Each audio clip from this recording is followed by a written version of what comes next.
everybody. So this is the first video I've made in a long time. As you can see, I'm not in Florida anymore. We're actually in Northern California right now. We might not be here for too long. We might move to Oregon for too long. We're actually work camping at the moment with our RV. It's turned out to be the best situation. We're able to be where we want to be, even if we can't really afford the real estate just yet. But it's worked out great. It's a beautiful place. As you can see, it's absolutely gorgeous here. It's stunning with the redwoods and the ocean and everything. I'm feeling very blessed to be here for sure. But today's video, what I wanted to make it about is how to take a soul-guided leap of faith without money, or how to quit your job and move across the country without really a plan on how you're going to make it work, or without knowing anybody where it is you want to move. This is something that I think a lot of people find themselves doing right now, and I don't know, it's something that we found ourselves in that situation where we're working jobs we just can't really stand. And here, let me try to walk over here because the wind seems to be blowing. It's almost blowing me over. But yeah, we were working jobs we couldn't really stand, and just not really incredibly pleased with the way our reality was going. You know, paying all our money that we're making at both of our jobs for a lease at a pretty expensive house downtown, and this was in Florida, and a lot of the vibes in Florida are centered around partying, and there's good circles, I think, but for whatever reason, we just felt really drawn to come out west. I think everybody has their own energy that they're seeking, whether we know it or not. And coming out west has been incredible. We've been on this path for a couple years now. We first moved out here in a Toyota Shasta RV. I don't know if y'all are familiar with those, but it's a 21-foot Toyota motorhome, old 80s and 90s rigs, and they're pretty rough, pretty bare bones rigs. And so we lived out of that for a few months. And that was pretty awesome. It definitely served its purpose for a little while. And then at some point we moved back to Jacksonville because the rig was just having a lot of trouble, and we needed to figure out a more stable, grounded way to go about actually moving forward with this move that we wanted to make out west, because we kind of were like really sure we wanted to do it after going out there in the Toyota. And so we went back home, and we ended up manifesting a whole bunch of crazy situations where we were able to get a really much nicer 99 Winnebago Class A 30-foot motorhome with a V10, so it was able to tow a vehicle behind, which is really important for us if we were going to move out here. And yeah, so that worked out great, and we got a really good deal on it.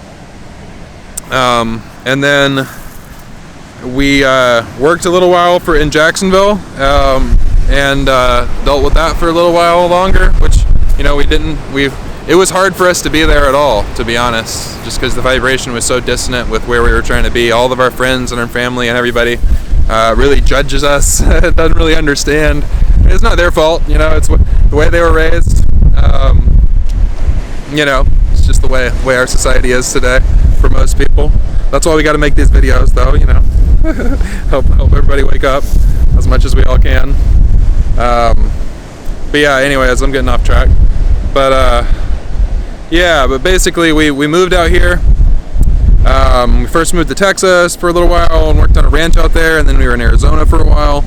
And then after we moved from, we got a homestead property out in Arizona with owner financing. I don't know if you guys are familiar with that. That's another interesting thing to look into. If you're interested in off-grid land and you can't really do the credit check or the really big down payment, owner financed properties you can get for like $200 or $300 a month for a down payment, even some of them, and even nicer properties like big acreage, and some are nicer places with, you know, like a really small, like $2,000 or $3,000 down payment, and then payments anywhere from like $100 to $400 a month. I'm not like helping any companies out or anything like that, but it was a really cool thing for us because we weren't able to really buy our own land, so that gave us the opportunity to do that. And so in Arizona, we had some land in Texas that we couldn't get to, so we ended up moving to Arizona. And when we got to Arizona, we had a couple acres there, and that was pretty cool. We were able to really do the homestead thing and build a little bit of gardens, and I transplanted a bunch of really big cactus, and we built a nice deck around our RV, and I was in the process of building a shed. Nothing too crazy, it was all super budget, but it was pretty cool. And then June hit this past year. I don't know if you guys know what happened in June in Arizona this past year, but I think it was an especially hot year, and it hit 115, which I guess people in Arizona are kind of used to that.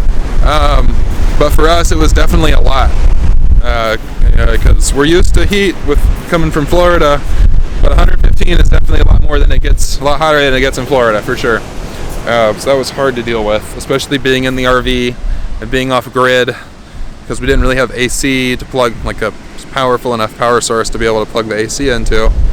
And so we ended up going to an RV park there where Vico was working for a little while, and it was super stressful. And but it was all right. We got through it. Ended up following our intuition, which is kind of what I'm going to talk about in these next 3 steps. And I'm going to get into. I know I'm going on and on. I'm about to get into the more usable part of this video. But I wanted to give this background so you guys could kind of understand, like my example of how this works, how to go through this process, because it can be pretty nuts. It can be pretty stressful. But at the end of the day, it's absolutely worth it. Like I've never gotten to be in a place like this, and it's not even really about the place. I think there's this thing called astrolocation, where we don't really know why we're guided to be where we are, why we love where we end up finding ourselves when we follow the guidance.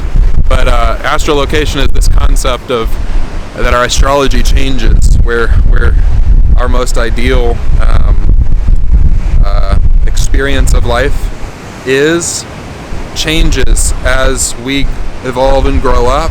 And so different parts of the world have different experiences for each of us based on our own individual astrological chart. And so for us, it's been just clear that this has been that move for a long time, and it's incredible. We love it. It's been a lot of challenges. It's not easy. I'm sure I'll make a lot more videos about it, because it's been probably the most mind-blowing process we've ever been through. But I want to get into these first 3, and then I'm going to let you guys go. But I want to give you something usable to work through, and think about as in terms of how to start this process and begin understanding how to really move forward on it. So number 1 is to go with the flow, and to know if you're not in the flow. And so what I mean by this is being in the flow is basically understanding before you leap whether or not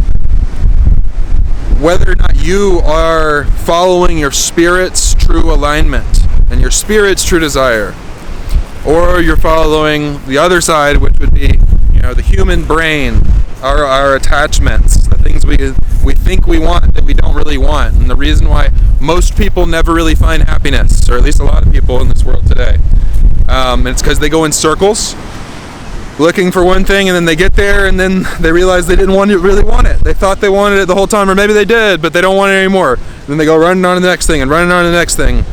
And so it's important to really look in deeply to ourselves and really see if what we're chasing, we spend years sometimes chasing in our lives, is really what our soul, what our heart desires as a true passion. Because a lot of times it's not.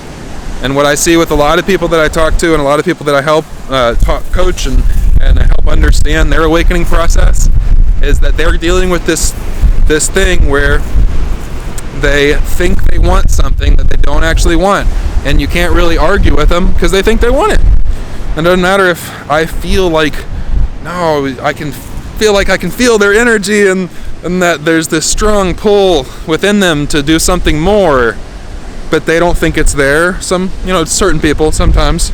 I think it's a common thing for a lot of people.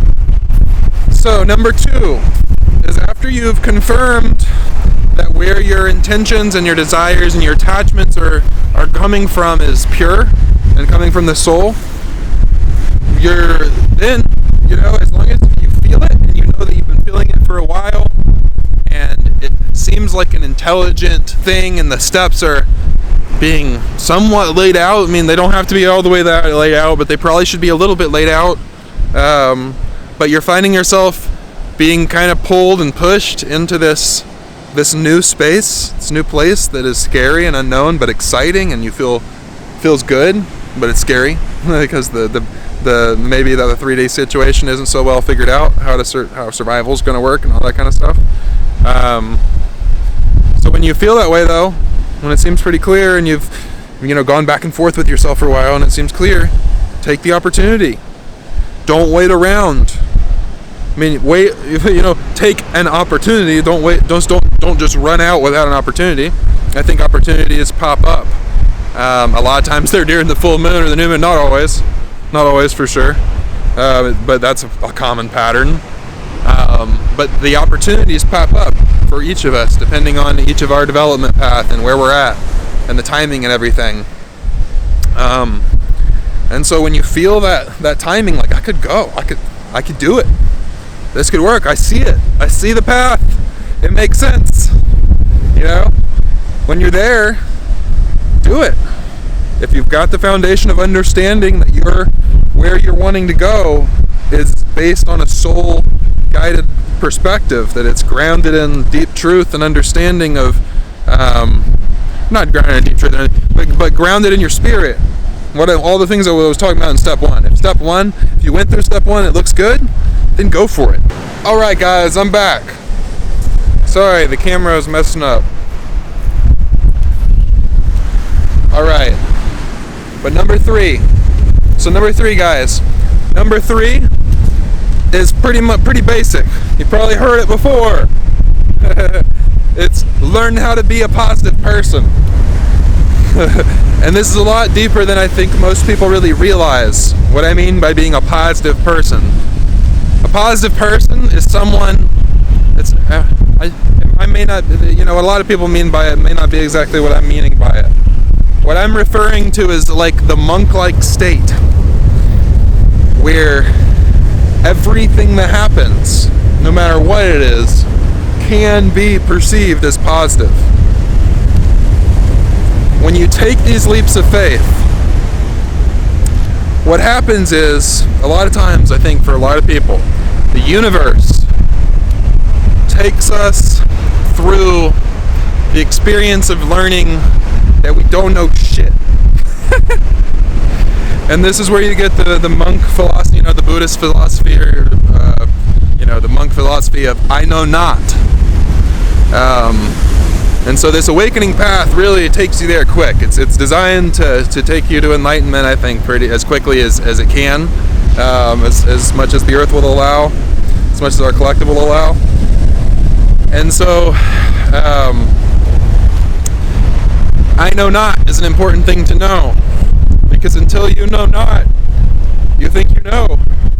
And how can you know anything if you think you know when you actually know not? Just think about that one for a moment. How can you know anything when you think that you know something or anything, but you actually know nothing? The true nature of it is that you know nothing.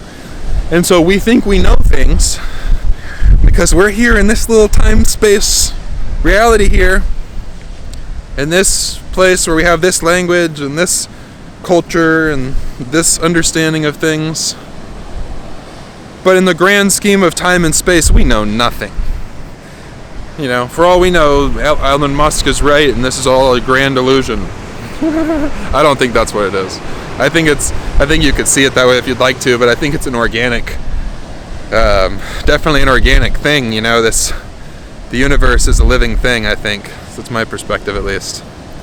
But everybody has different experiences that lead them to have different opinions, and that's all we can really do is speculate and explore and see more and more until we experience these threshold experiences where we step into a higher level of consciousness.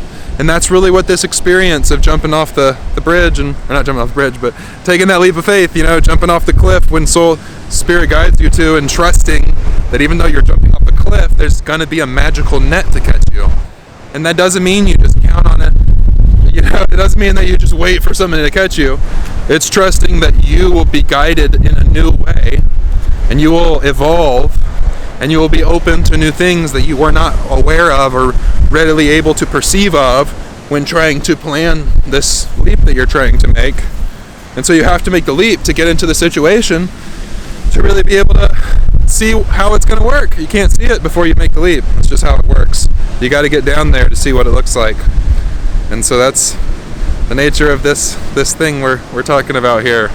But at the end of the day, it's so worth it. So worth it.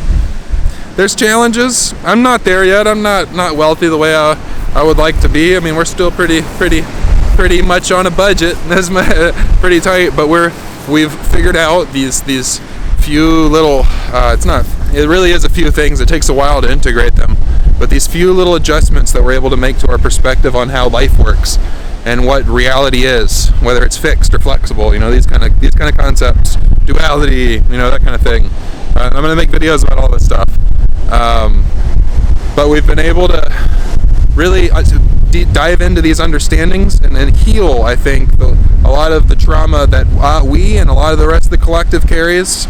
And because of that, I'm making these videos. This is me making the moves and making the steps and moving myself further down my path, because there's no end goal. There's no reaching the point, making it to heaven. Heaven.